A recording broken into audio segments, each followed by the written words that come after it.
Hello, my name's Simon Duffy. I'm the director of Citizen Network Research, which is part of the global cooperative called Citizen Network.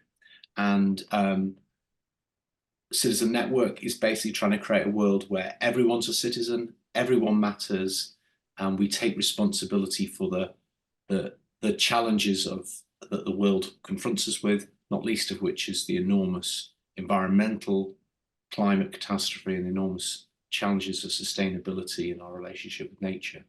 So we are, this webinar is the 6th in a series we've been running, focused particularly on how to create sustainable farming policies, policies that support wildlife and good quality food for all human beings.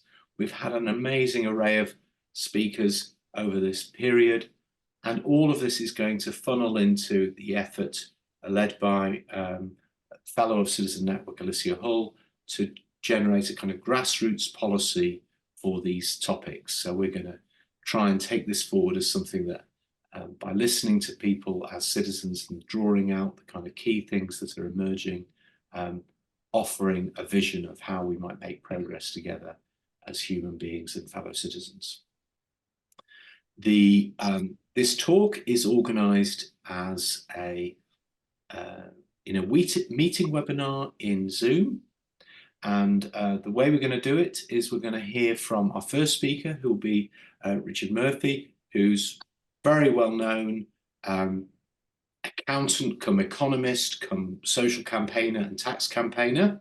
If you've been keeping up on these things, Richard has been trying to speak truth to power about money, where it comes from, what it does, what it's good for, what it's not so good for, and the dangers of allowing the wrong people to use it in the wrong ways for a long time. When Richard came on it before the call, we were catching up, and I think we probably met about 10 years ago, I think, Richard. So yes, we've been at this a little while. And after Richard has spoken for about 20 minutes, Ed and Janet, who are working on part of Plastics Rebellion, Truth About Plastic, are going to talk to us about the problem of plastic in the modern world and the dangers that it's creating for us, and what people are doing to try and tackle those problems. So an incredibly important topic as well within this framework. And then I think Alicia is going to say a little bit at the end. The way we manage these events is that we let the speakers speak and for their time, and then we let all the speakers finish, and then we have a period for discussion. So you're very welcome to use the chat function, which should be open, to post questions while we're talking, but we're not going to take questions. And if I can ask everybody to, in the first bit of talking, to turn off your camera and your microphone. And if you struggle, I will try and help with that too. And so I think, Richard, does that give you enough to begin? And can I say any more, or are you happy to jump in? Is that okay? I'm happy to jump in, Simon. Okay, so Ed and Janet, maybe you can turn off your cameras for this bit too. I will also. Okay. Right. Hello, everyone. I'm Richard Murphy. I am a chartered accountant. Please don't hold it against me. Someone's got to be. I have been for 40 years. But for the last 20 years, I have made most of my income as a campaigner, which was most certainly not where I thought I would end up when I started my career. Why do I campaign? Because I wake up every morning and think the world could be a better place than it is. And therefore, I get out of bed. I normally write 3 blogs before breakfast. I've done that pretty much every day since 2006. 21,000 blog posts, over 8 million words, 5 million reads last year. And I try to make the world a better place. But in addition to that work, I'm also a professor at Sheffield University, professor of accounting, but we are a university that undertakes critical accounting. In other words, we actually are not terribly friendly towards the world of accounting as it exists and want to improve the accountability of corporations to people and think that accounting is a much broader issue than that.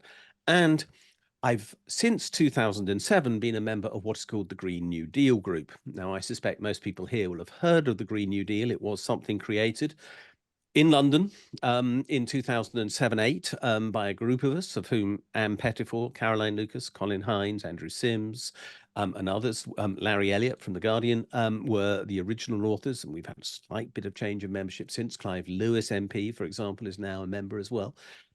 But ever since then, I've been involved with campaigning on green issues, although my history of awareness of green issues goes back into the mid or even slightly earlier than mid 1970s, when I read two books. One was The Cost of Economic Growth, an amazing book written in 1967 by a chap called E.J. Mission, who was a professor at the LSE, and Small is Beautiful, plus the Club of Rome and various things at that time. So I've known about environmental issues for a long time and campaigned on them, but I've got to tell you, I'm not an environmentalist. I mean, I'm obviously incredibly aware of environmental issues. I'm incredibly concerned about them. I'm very aware of the impact of them on nature, because my volunteer weekend job is as a bird recorder at a nature reserve not far from where I live in Cambridgeshire. But the reality is that most of my interest has always been about how do we fund the transition from the world we're in to the world we want to get to. And that's what I want to talk about over the next 15 or so minutes, because this is the most complicated issue, I think, in some ways, that we actually face. We know we have to make changes to what we consume, although few of us have come to terms with the reality of that. We know we have to change the way in which we heat our houses, transport ourselves, where we go on holiday, and everything else. I think we all really know that's got to happen. But what we don't understand is how government can play its role in all of this. And that has been a long-term issue, which I have worked on. And fundamentally, over those years, I've developed a solution working with Colin Hines, who is another long-term environmentalist. Colin has been in this arena since the early 1970s as well, and is now in his 70s, but you wouldn't know it. And we work together as Finance for the Future. My blog is called Funding the Future. There's a slight difference in emphasis, but very little. And we've tried to come up with solutions. And the solution that the shorthand for the solutions that we now offer is QUEST. QUEST stands for quantitative easing, which is QUE out of QUEST, savings, which is the S, and T, which is taxation. And we think that it is possible to radically transform the way in which our society works by the use of those three measures in the right way. And over the last 2 or 3 years, we've been working around these themes. And for those who follow my blog, if you don't, it's called Funding the Future, and it's easy to find, as am I. You just put my name into Google and I'll probably come up first. That's what happens when you write 21,000 blog posts over 17 years, but I wouldn't recommend it as a way to come top of Google. It's hard work. But what we've come up with are a range of issues, most of which feature around tax. And that reflects the fact, of course, that that's my speciality as a chartered accountant. I was a bit of a tax geek. And fundamentally, what I've been arguing of late are some pretty simple things. I've been writing something called the Taxing Wealth Report 2024. I started it in 2023, wisely knowing that it wouldn't be finished until 2024, and it still isn't finished. I've been working on it still today, but it is moving towards completion. It's been published in stages since September, and basically I was intensely annoyed by a member of the Labour Shadow Cabinet saying there is no money left, we have nothing that we can do. And just as annoyed by Rachel Reeves dithering and blowing in the wind on the subject of the 28 billion that she at one time said she was going to invest in green issues. And now, frankly, we have no idea what she intends to do. And the annoyance is the suggestion that we are without resources to be able to tackle the most important issue that I think we face, which is climate change. Now, I'm old enough, I guess now, I will be an old age pensioner in 2 months' time, to perhaps see out the world as it is, sort of. But I know darn well my children won't.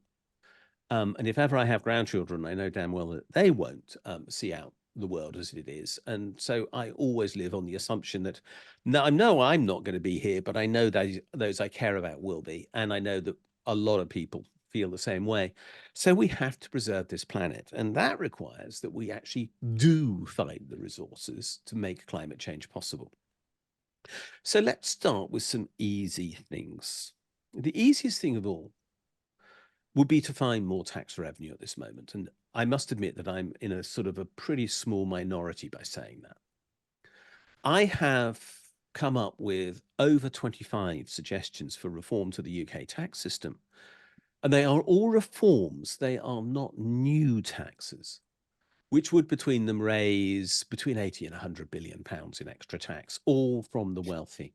In principle, they raise 100 billion, but in practice, I think to make the tax system fair, we'd have to give some rebates on some of the existing rather stupid tax laws, which actually are pretty penal on the wealthy and would become totally and utterly impossibly penal if I put through all the recommendations I make.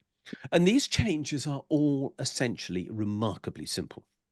For example, if we charged capital gains tax at the same rate as income tax, we would raise another 12 billion pounds of tax a year.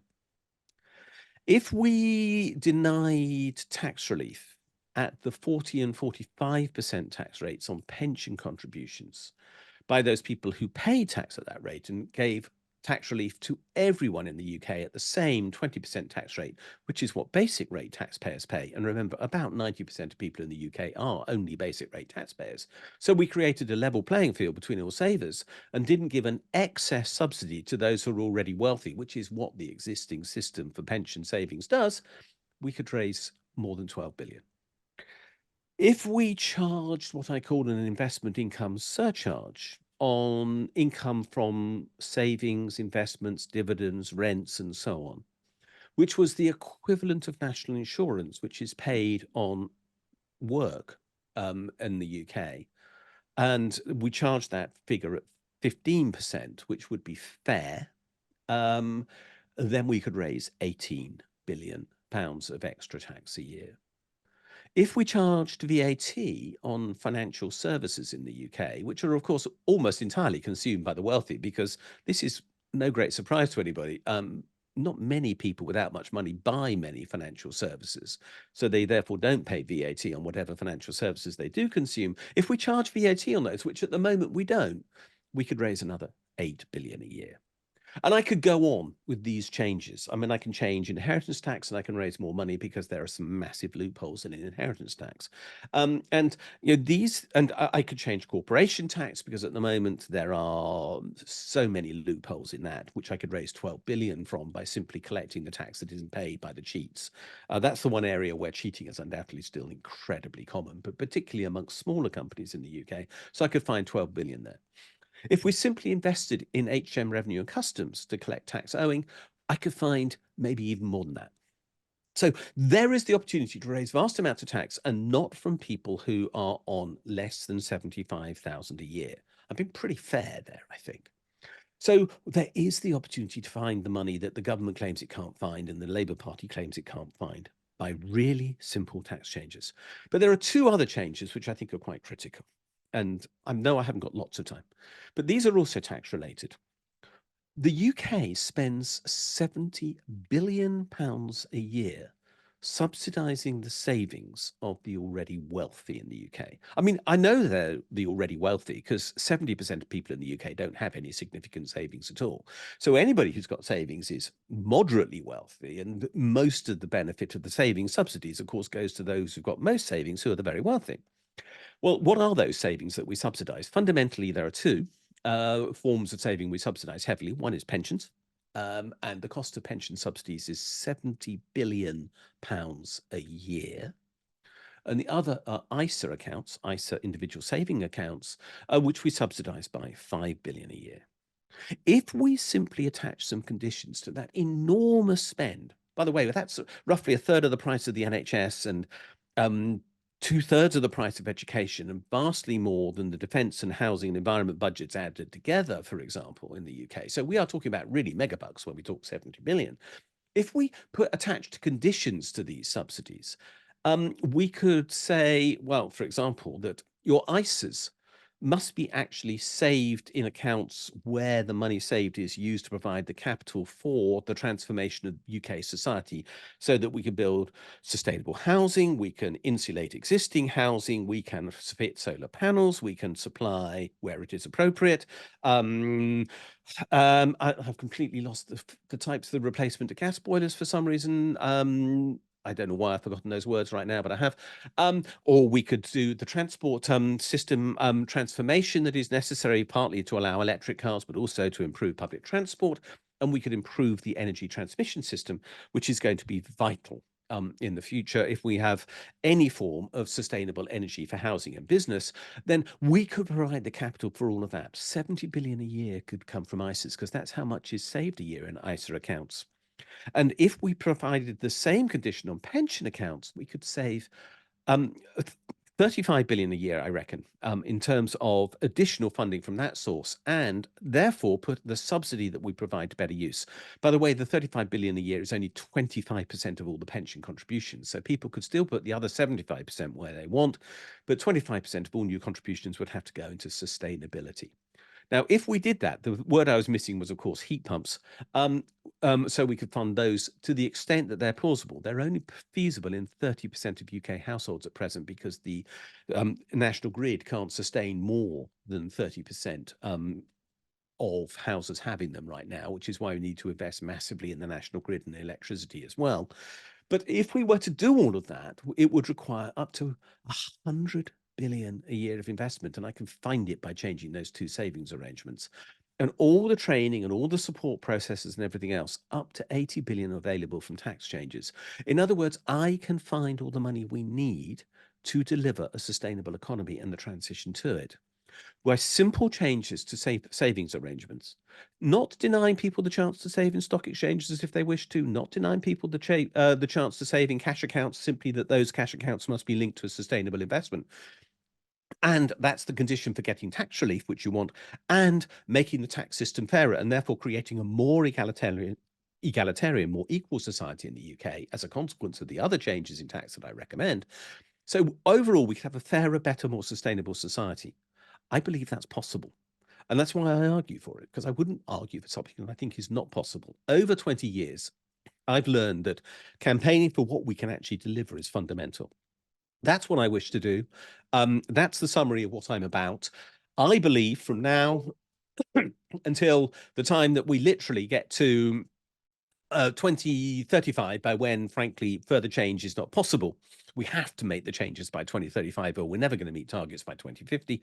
All of these changes could be put in place without difficulty, and we could therefore create the society we want.